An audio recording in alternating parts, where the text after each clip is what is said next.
from 304 Studios in Jonesboro, Arkansas.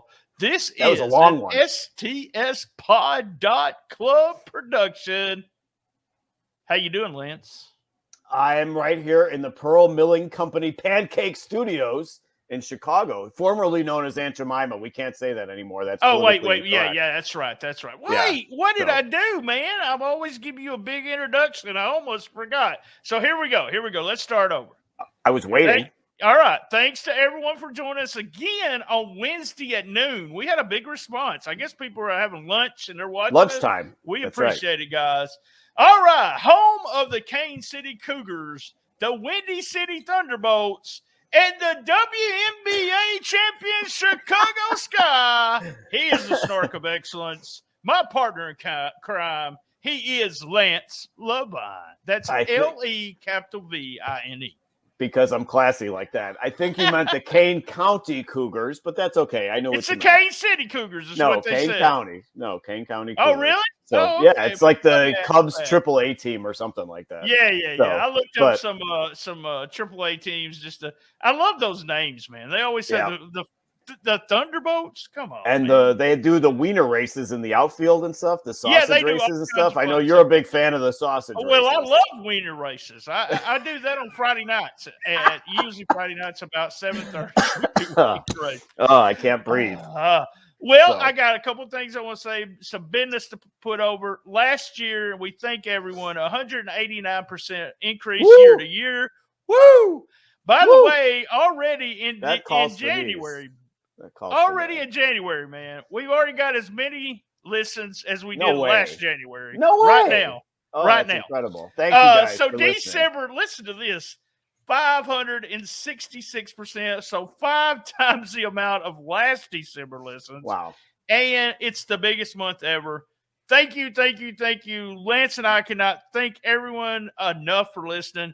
Absolutely. Just awesome. Especially thanks to the Patreons, especially. Yeah, thanks. So we'll talk about them right after commercial. Yeah. Because we got a lot of stuff planned for Patreon. But you had a record store this past Monday. Hopefully we got the Observer coming sometimes, probably next week, about Wrestle Kingdom. And I want you to notice, take special notice right here, Lance. And I want all the listeners, if you're watching it live, Lance and I are officially the NASCAR of podcasting. Can you see all the advertising? Look you at see all where that. it says BT and Lance? We'll take that shit out and we'll put some more advertising. So if you want to pay, that's cool. So I need some patches on my clothes, like the NASCAR drivers. You need a Manscaped patch. I need a Spunk Lube patch on my shirt or something here. Thank you to Manscaped.com and Spunk Lube, long-time sponsors, and everyone else too. We appreciate it, guys. All right, let's get started. Tell them what we're doing. This is a cool kids countdown. Remember, we was just going to do a couple of these and then see if we can find some info. And now this is number like 812 or something. Well, we're at 116, so you can't beat that. That's amazing. So this is our annual recap of the past year. So this is our top stories of 2021. So it's not a WTF news desk because these are the biggest news stories of the year. WTF, obviously, that's the weird stories and the out there, the oddball stories and stuff. But we've done this recap a couple years now for sure. This is the top 10 news stories in terms of newsworthiness of 2021. So that is the list that we put together. We crunched them, and we always start out, we want to salute the deaths that happened last year. So we start out on the low note because of that, but then we raise it back up by talking about the news stories. So the big deaths that I thought this year, the big deaths included Bobby Eaton was a big one for both of us. Paul Orndorff was a big one too for many people. Jim Crockett. Butch Reed, I kind of forgot that had happened in 2021. New Jack, Daphne, that was a really big one because of all the mental health issues that came up there with her suicide. Don Kernodle was a big one for many people. Jimmy Rave, just at the very end of the year, that was a really sad story. And then Angelo Mosca was the last one that I had in terms of the big news story worthy deaths that happened last year. So obviously salute to all of those. Very sorry that we lost them, especially Bobby Eaton, because you did a hell of a show on that one. Doing the Bobby Eaton tribute show. I thought you did a great job. It was that and the Lance Russell show have been the two hardest shows I ever done. And with being with Brian, who I know was so close to Bobby, there was a couple of times there when we were talking that I just I almost lost it because in knowing Bobby, I didn't know Lance, but Lance felt like a grandpa. I said that many times, but it's the truth. And it's just one of those things. I don't know if I ever told you my Bobby Eaton story, but I can squeeze it in here really quickly. So this was when I was doing Chokehold, and I had done a year-end poll at Chokehold too, like Meltzer does and so on. And of course, it had to be irreverent. I couldn't just do a normal poll. So there was a question about, I think it was like worst wrestler or worst feud or something like that. And somebody had said, one of the readers had sent in the answer was Steve Dr. Death Williams. And I printed that. I just printed their comments in there. And so we were at a bar after a WCW show, and Steve Williams was in the bar. And I was standing there talking to Bobby Eaton. And somehow, some way, Steve Williams had seen the Chokehold where somebody called him out and said he was the worst wrestler that year. And I'm like, holy shit, I don't want this guy to figure out that it was me that printed that. So I'm sitting there having a beer with Bobby Eaton, and Bobby just looks at me and says, he ain't going to do shit to you, brother. And I'm like, Bobby Eaton defending me and being my bodyguard basically in this bar, because Steve Williams obviously would have murdered me had he known it was me, and could have easily murdered me. And there's Bobby Eaton, God bless his soul, defending me and standing up for me, saying he ain't gonna do shit, brother. Great. That's the greatest awesome. Bobby Eaton story. Yeah. And that's the way he was. If he liked you, then he always went out of his way to talk to you and everything. All right, man. Let's get to the top 10 stories. Top 10 stories. By the way, let me just tell you, this is our 5th annual top 10 stories. 5th annual. Just crazy. We did the normal process for our CKCs where we each compiled a list, easy for me to say, and we combined them. We agreed on the top 6 stories, so the 6 are here. Somehow, some way, you got the even stories this time. I don't know how that happened, because you always get the odds. But I'm odd. Yeah, you're odd. I don't know how mathematically. My math is challenged on this episode, as you're going to call me out on later on. So, all right. So at number 10 is your first story. It is the subpar G1 this year. So this was definitely the year that we gave the lowest scores for the G1, at least in the New Japan World era, because I started watching basically when New Japan World came along. A lot of it was out of their control. Obviously, the foreigners weren't able to get there. It was all very restricted because of COVID. New Japan actually took COVID very seriously, unlike a lot of the other promotions, and that hurt their product. I mean, at the end of the day, there was great work from Shingo. There was great work from Ishii, Okada. But the interest level just had dropped very severely. So I think it was a combination of things. Like I said, COVID obviously was the big one, but stale heel interference things with New Japan, the idiot booking of the referees to always look bad, that just always sticks out for me. I still haven't watched Wrestle Kingdom yet. And in past years, I would take vacation from work so that I could watch Wrestle Kingdom virtually live. That's when I said we're going to get an episode. So I'm hoping for a 2022 rebound for New Japan. But at number 10 is your first story, the subpar G1.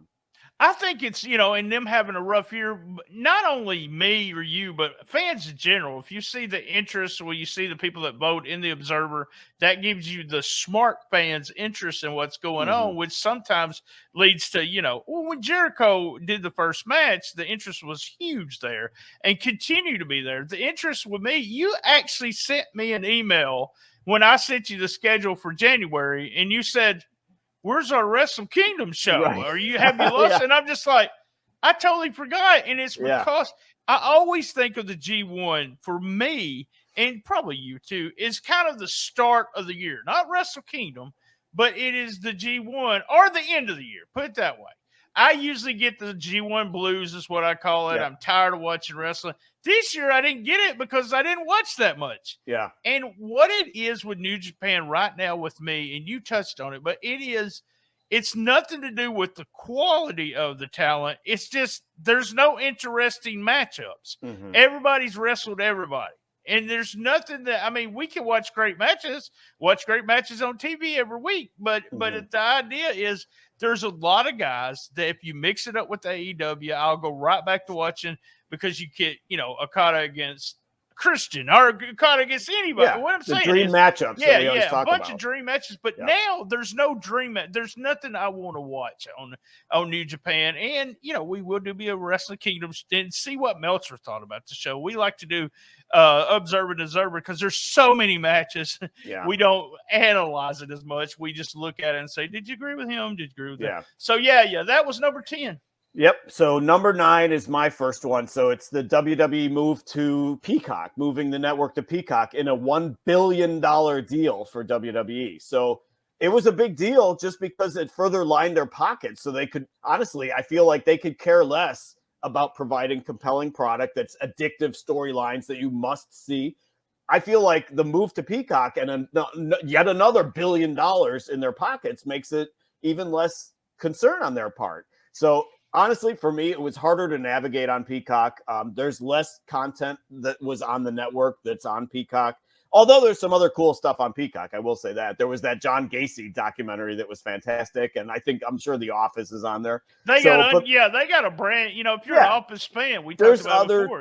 There's other stuff on Peacock, extra material and stuff. Yeah. But between this move with them making the $1 billion there and the Fox and the USA money, there's a lot of speculation that they're going to sell. So I think that was a big news story to me.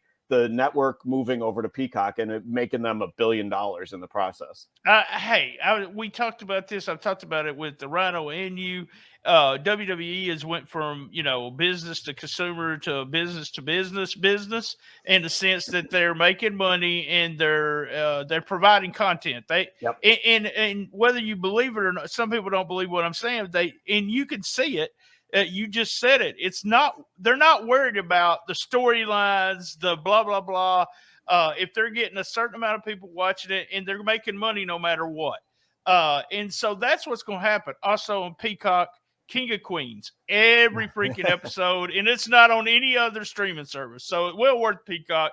I don't watch any of the older stuff unless we do a show about it. So it's no big deal to me. And I've had Peacock way before this happened because of King of Queens. But did you have any technical issues with that's something to talk about too? The buffering a little bit here and there, but not as bad as it was in the early days of the network. Yeah, it's definitely better on Peacock.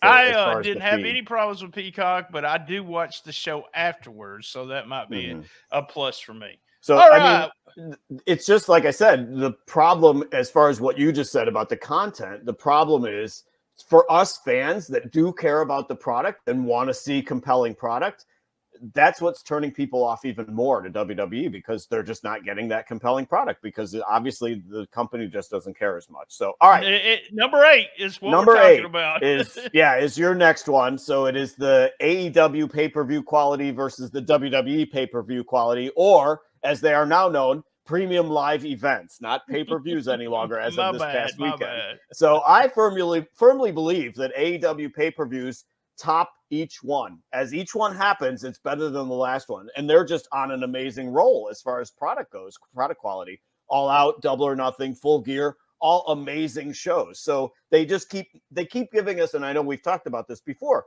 not just dream matchups, but great storylines to get to those dream matchups. So they can give us the dream matchups because we know they got the roster for it, but they're actually putting the effort into making the storylines make you crave those matches. So meanwhile, WWE just keeps shoveling out content, like you just mentioned, monthly content. Some of it's okay, some of it's mediocre, but it feels like it's all just for the sake of providing content for Peacock. So AEW versus WWE in terms of pay-per-view quality. Number 8. I believe, I don't know if I believe as much as you do about, it's got better with every pay-per-view, but I do believe that the quality of let me put it in money. Okay. So I spend a big amount on AEW pay-per-views. It doesn't bother me not 1 minute after I get through watching. I don't go, I'm disappointed. I spent $50 on a pay-per-view, but not at one moment do I think that.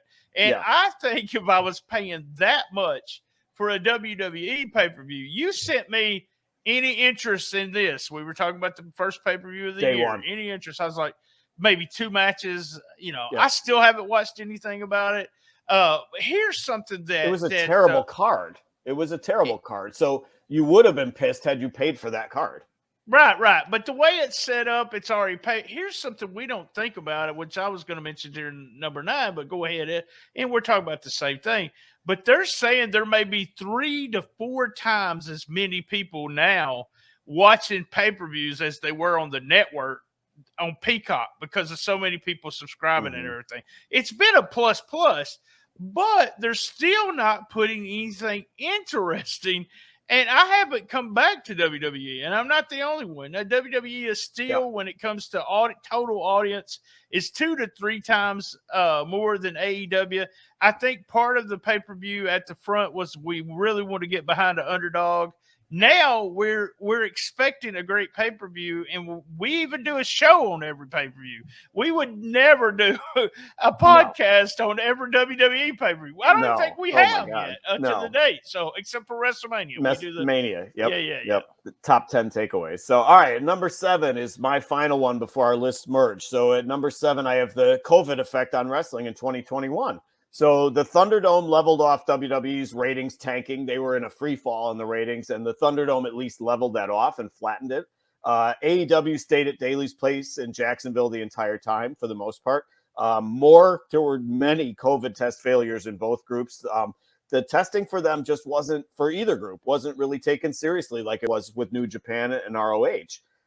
Thankfully, there were no COVID deaths in the major groups. There were tons of deaths in Mexico, obviously, because Dave would report on that all the time. The fans returned to both groups in America. I feel like America as a country, we just kind of got sick of it all. And we just, not we, but just in general, I understand. There was just the ennui about the COVID in the first place. So we were over it. Of course, the numbers start going back up again because we're over it, so the numbers are huge now. So let's hope the vaccine continues to drive it down. We can get back to some version of normalcy and fun again and going to wrestling. And hopefully wrestling survives all this bullshit with COVID. So the COVID effect still at number 7 for me on the list this year. It is. And it's one of those things where you said, the deaths, it did not. And then you had groups like New Japan and ROH, and we're going to talk about ROH, that really closed the door, man. They closed the door and said, look, and that has contributed to the blandness of New Japan, and what's happened to ROH is because of COVID. Big effect on that. You had mentioned on Twitter, I think it was Friday night, you mentioned something about with it as high as the rate is right now. Mm-hmm. Why are we still selling tickets for live events? Yeah. And this we'll find out. I mean, we're still in it here, so we're going to find out. Will they all pull back again and just go to Daly's Place again, or is it all about the money when it comes to WWE? Will they stop going live events? Right now, as of now, we've had some of the top stars in both companies get COVID. One of the Bucks, Roman Reigns. It's just. I mean, it can continue to happen unless and even with the vaccine, someone can get COVID, but it's not as bad. So, I can't tell the people that listen to this podcast, I can tell them what I did and what you did. We got vaccinated. If we get COVID, it's not going to be as bad as you get COVID. That's all I'm going to tell you. You can do what you want to do. But it has been a big effect on the wrestling business starting all the way almost 2 years now. So. And I mean, the tweet you're talking about was me saying how much I love going to concerts. Everybody knows I'm a music guy. Everybody knows I'm a wrestling guy. I love to go to both. But is it responsible as companies to have, like, I was going to go see the Van Halen kid in concert, and I started thinking, well, I'm going to be wall to wall with people in a standing room only general admission show. I really don't know if I want to do that right now. Right. And then there's wrestling out there right now. There's all the groups are running, and there's the Warrior show, which is indoors. They made such a big stink at Warrior about doing the outdoor shows because they were going to be COVID safe. They were going to do them on the football field.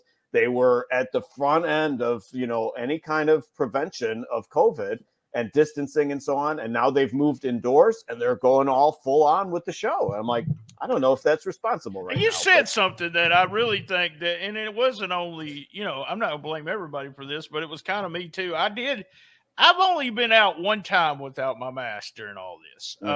But I did feel there was a point there where I just said, I'm fucking tired of wearing this mask. Yeah. And we had a discussion about someone in my family that kind of said that too. And it's just one of those things where I don't know. It's just it would have been so easy, and it's part of it. We just said I'm tired of it. I want to get back to normal, but I don't think it's time to get back to normal. Not quite yet. Yeah, not quite yet. So, all right, at number 6, this is where our lists start to combine. So we have, as we just talked about, ROH shutting down. So you had the story at number 10. I had it at number 6. After 19 years of incredible product and basically a who's who of indie talent, Sinclair indefinitely closes ROH in 2021. Is it a hiatus? Are they going to be back in the spring? We're not sure yet, obviously. In my book, ROH was AEW before AEW. So they had great angles. They had great pay-per-views. They had incredible house shows. They would always come to Chicago probably 3-4 times a year. Just incredible house shows. But they never got past the cult status. That's pretty much what it was. Their production values were always bad, pretty poor lighting, and just the product didn't look as good. They lost all of their major talent to either AEW or NXT, basically. And honestly, I felt like they couldn't compete with the big boys when you've got guys like named Vincent, Bateman, and Mike Bennett as your top stars. We kind of know who Mike Bennett is, but they couldn't compete with the big two because that was their stars towards the end. Reminded me of when AWA went under. It was because they had nobody left at that point. So it was sad to see them fade away. I hope they can get their shit together. I hope they can get an injection of creativity and charismatic stars and give it a go in 2022. So ROH shutting down at number 6. Yeah, I mean, I always disagree with talent if you can get somebody over. I don't care. It's different. I see people saying, well, he was a mid-card guy. That's always what it was. Bob Eaton's a perfect example. We talked about him. He was kind of a mid-card guy in the Memphis Wrestling and then went to Mid-South and made the biggest money ever, and it's using him the right. I think big time was COVID. And that they kind of closed their doors, and there was only so many people that wanted to work there. And then no crowd. I always liked the look of RAH because it seemed to be indie. Now they said that's the reason it didn't get as much as it should have because it had that indie look. But I always liked that. Now my ROH days were Samoa Joe and Punk. And then after Punk left, I went back when all the guys like the Bucks and everybody was there. And so then I left again because I didn't want to. There was no one there that I liked. Now, we talked about Bandito. He's hell of a talent, was on one of the very first shows with, AEW, not AEW at the time, but the first show in Chicago there. Yep. Yeah. He was a main event there. So here's a guy who's got talent that stayed there. Who else did they had the two, they had the two brothers, the two Mexican brothers. Yeah, the Briscoes were there the entire time. No, I'm talking about the two brothers that were one guy was champion at the time. They're Mexican. They're Mexican. Yeah, Roosh. Roosh. Roosh. Yeah, I mean, look at that talent. Oh my God, but they just cannot compete with. Tony Khan's got unlimited money. So WWE does Sinclair, anybody. So does Sinclair. And nobody's putting them on television. There's no one. Yeah, there's nothing there that they can make money doing if you're not doing. And their house shows went crazy down. The main thing they had for them, and I don't know if you remember this, but Meltzer made it. They were doing pay-per-views on the internet way before everybody else was making tons of money with that and their DVD sales, but they would fuck up like every other pay-per-view. It'd be like, well, we didn't get to watch the first technical difficulties. Yeah. Yep. So it killed them. It ended up killing that business for them. So I always I hate sending a promotion in. We have those haters that say, I wish Impact would die. I wish blah, blah would die. WWE. Oh, no. We love the more that they have, the more promotions they have, the better off the boys are. And so we want ROH back. But, yeah, it was I think it had mainly to do with COVID, not really the talent. Talent had something to do with it, but it really was COVID. There was no interest whatsoever there. Yep. All right, man, we're going to go to a commercial break.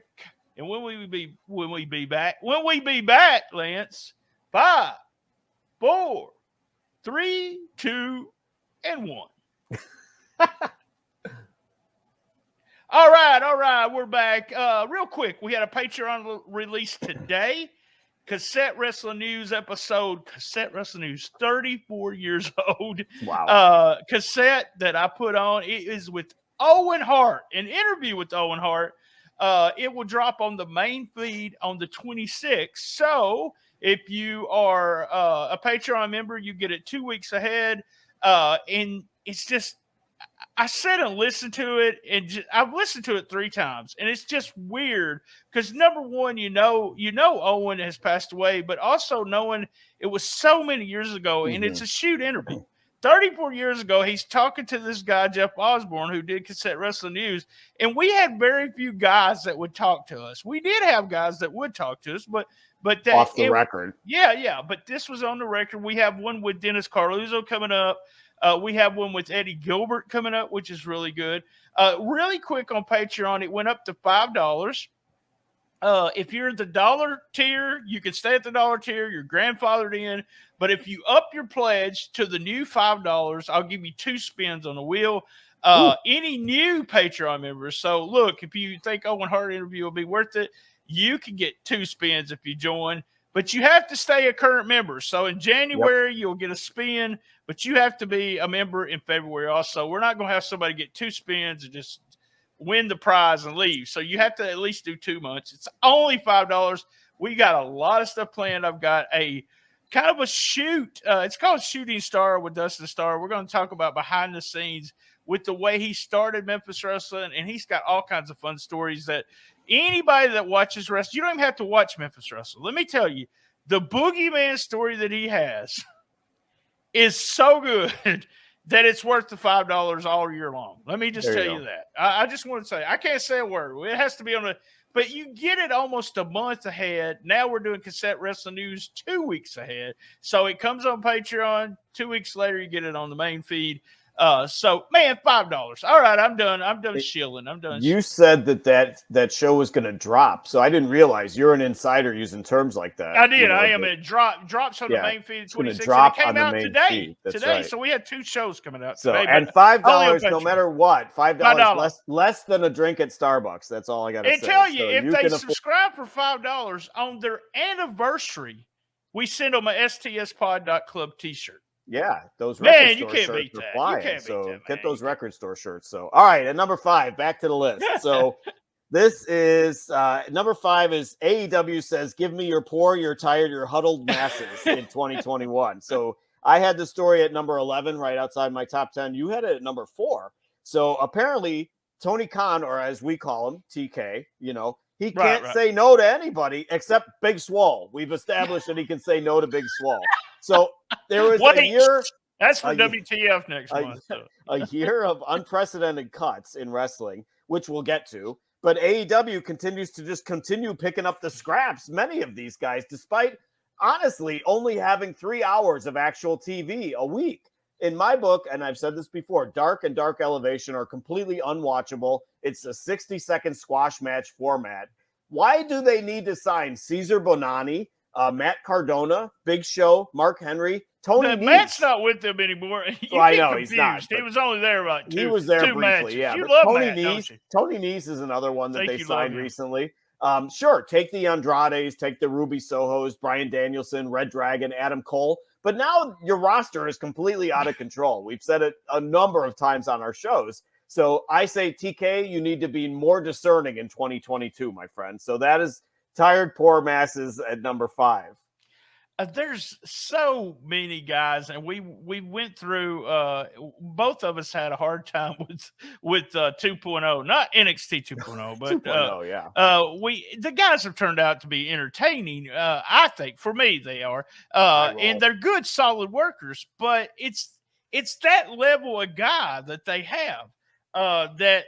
Why are they pushed to any level except to job? I guess I don't know. You have so many guys on the roster now. The idea, and we talked about this, is that all those shows and all that talent will eventually make an AEW network. And then if one guy does so good, then you have 35 matches, best of from one of the guys. Cesar Bonani. I like him, by the way. I need those 60-second squash matches on my network. It does. It changes. It changes the outlook of you sitting in the crowd. As you were there, you know how the tapings are. They last forever.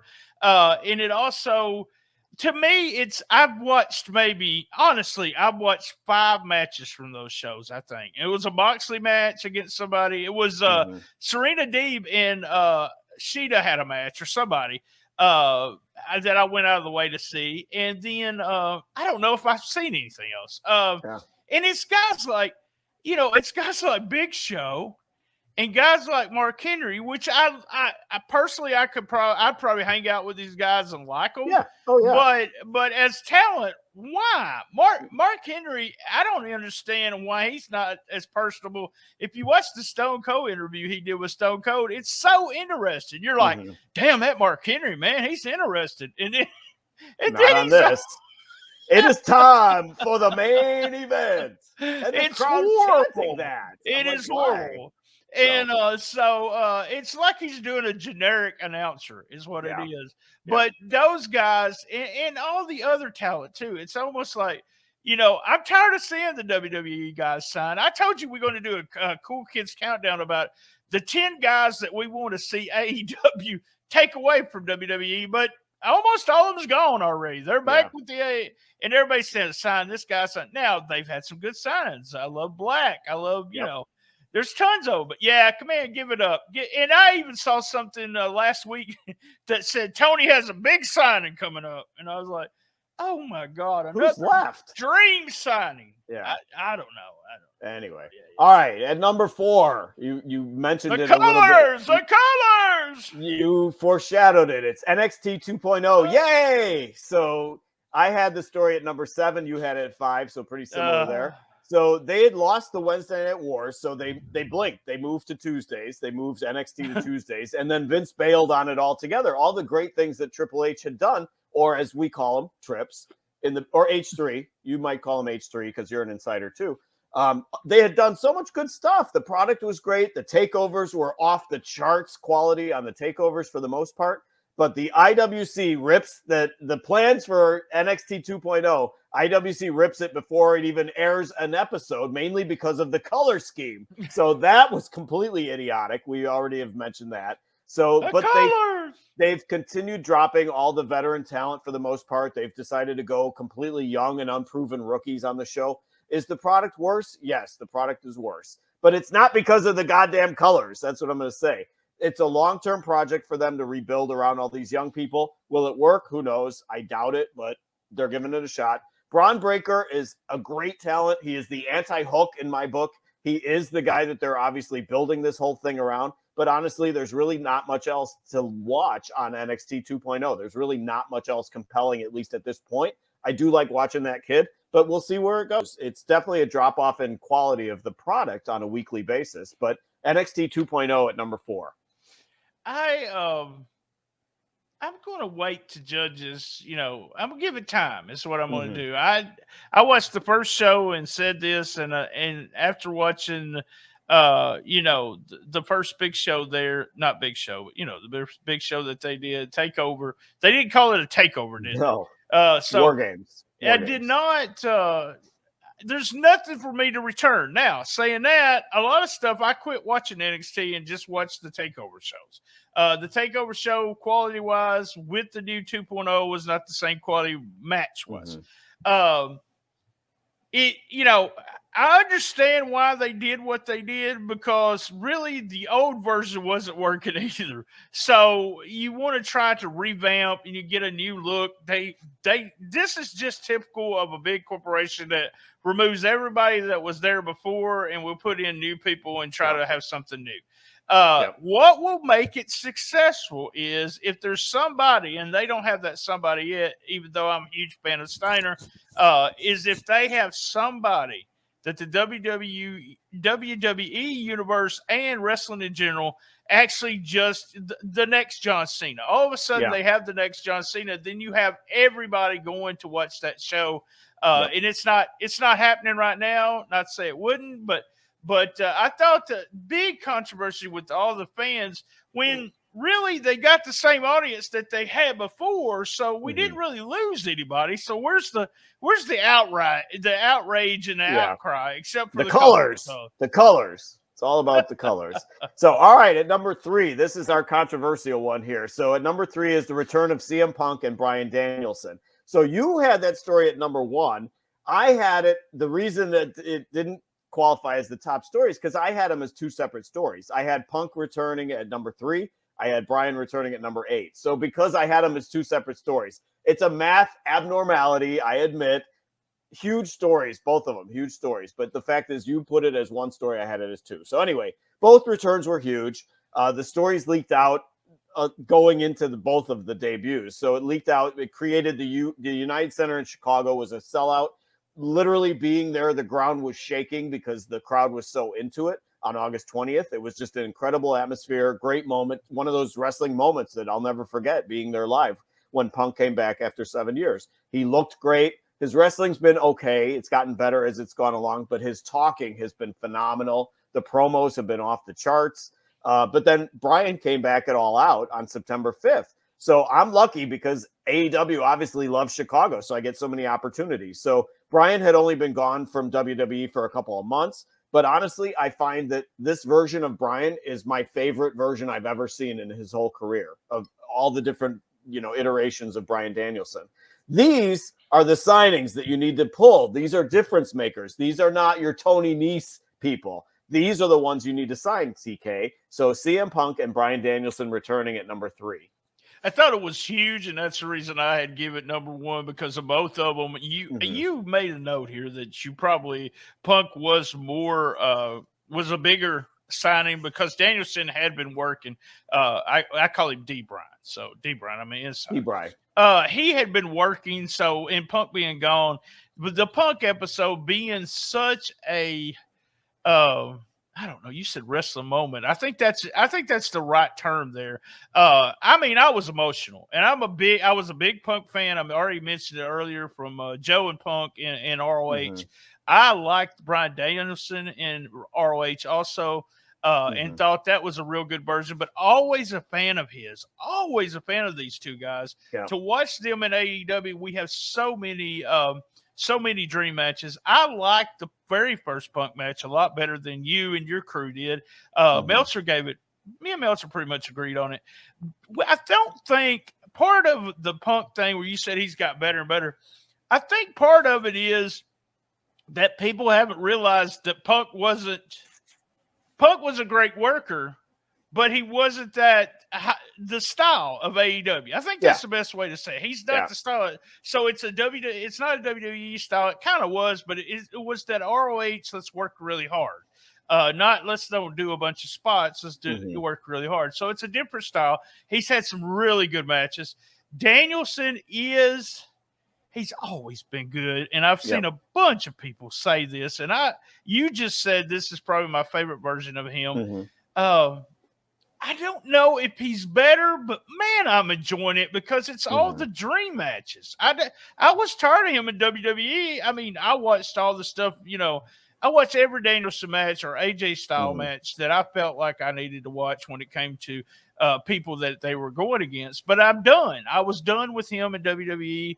But he's got so many opponents, and he's got 2 5-star matches, in my opinion, from Hangman Page, who's good, but he had just so good, just such a good worker, flawless. Both guys, to me, that was the story for me, and it's mainly because of the feelings and being a fan and just everything.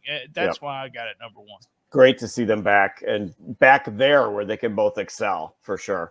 So, all right, at number 2, we have amidst record profits, WWE releases dozens and dozens and dozens of people. So I had the story at number 9. You had it at number 2. In a year that WWE brought in, check this, Brian, $255 million, which is a 15% increase over the year before. They cut over 80 wrestlers, also office employees, and it's all during a worldwide pandemic, no less. So is it heartless? Is it a function of too bloated of a roster? It's somewhat both. Bray Wyatt, Jeff Hardy, Braun Strowman, Mickie James with the black garbage bag incident, Keith Lee, Samoa Joe released multiple times, no less. Karrion Kross, Hit Row. I know that wouldn't hurt your feelings. Hold on. You gonna play it? Who'd you say? Who'd you say was released? Hit Remember what was they? They was high on your list, wasn't they, or something? Yeah, We'll talk my about that. breakout We'll talk stars about list. that next year. Nia Jax, the Iconics, John Morrison, Taya Valkyrie, Aleister Black.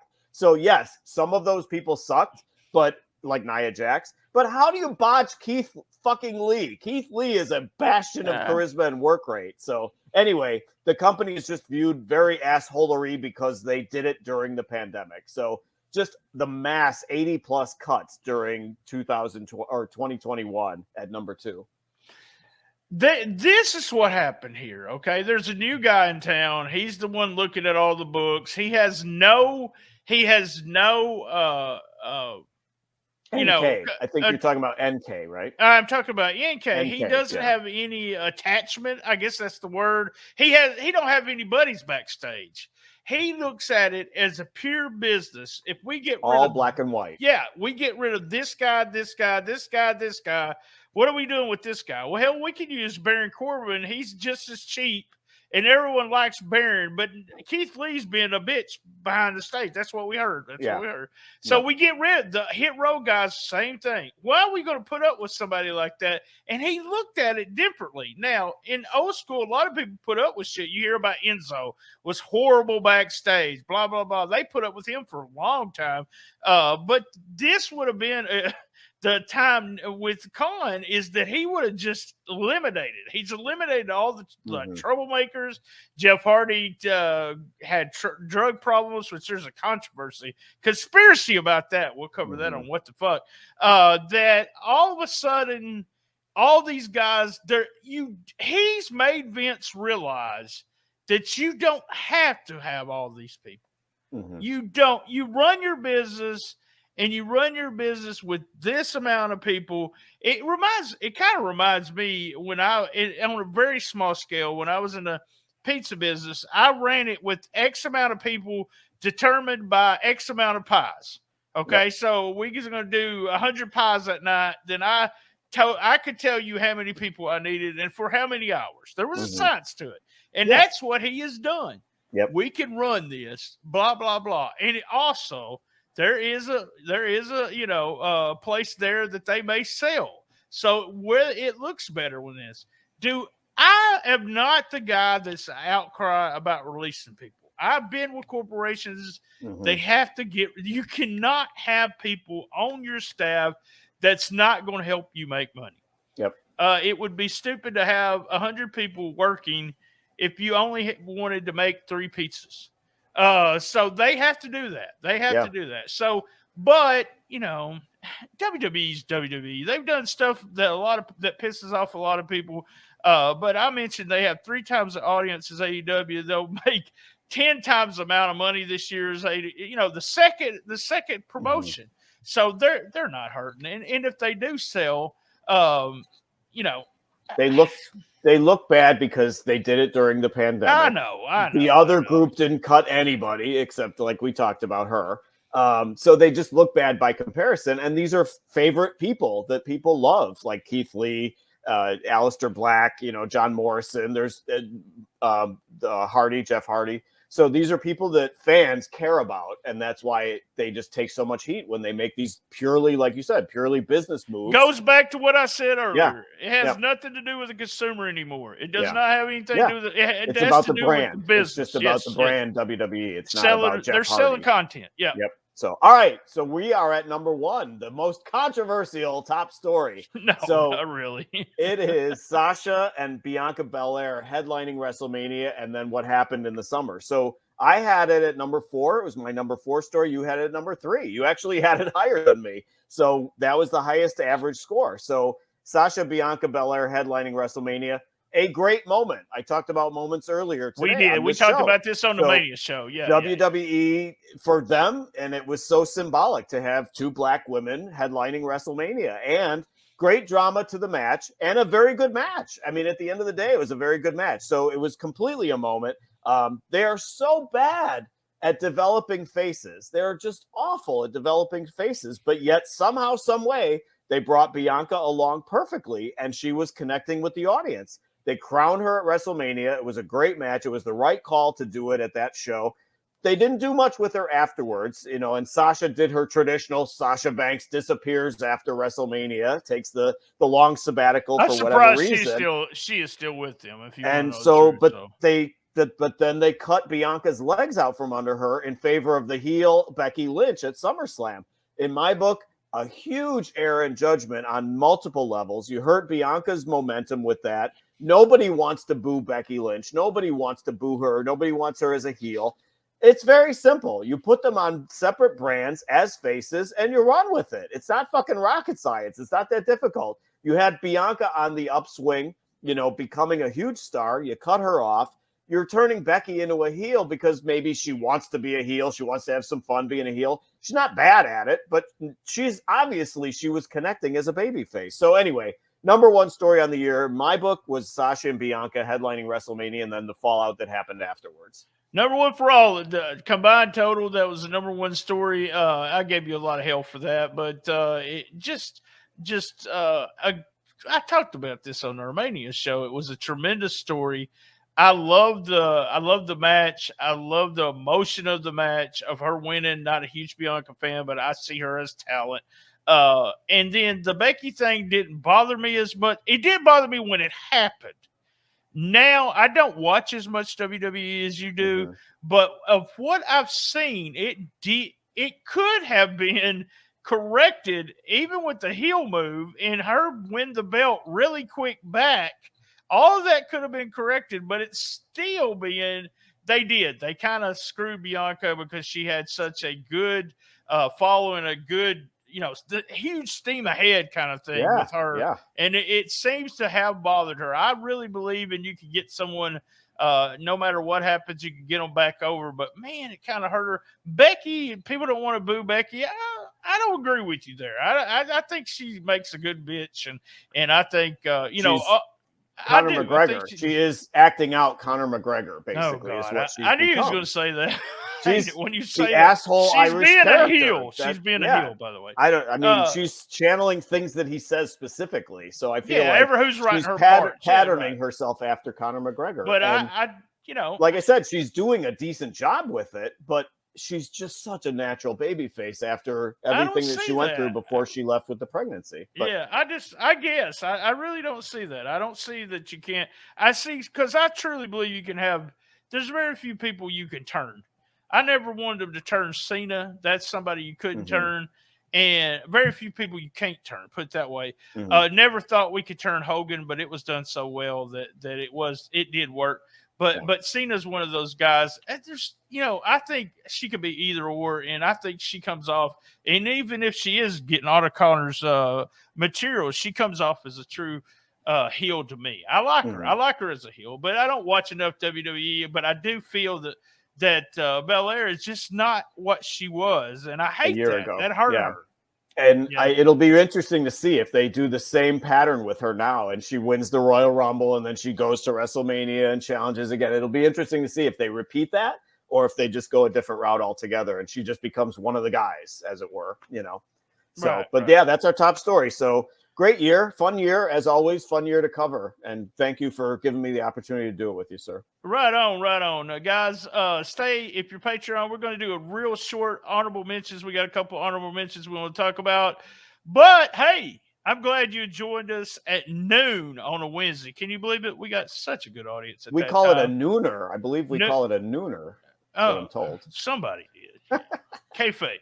All right. Same bad time, same bad channel on the best little wrestling podcast in the business. Be there. And as everyone knows, I love my mama. And as everyone knows, I have fun everywhere we go. And there's Elvis. He has fun. He used to have fun everywhere he went, too. Well, yeah, he did. The king. That's one of my mom's favorite, too. Glenda. Hi, Glenda. All right. Hey, Patreon, we're in honorable mentions. We're getting loose now. Get loose, Lance. Woo, the format is over. No more restricting format. I might take my shirt off. Good God. You missed it on Rolling Into Memphis, but he actually, Rhino asked me to take my shirt off, so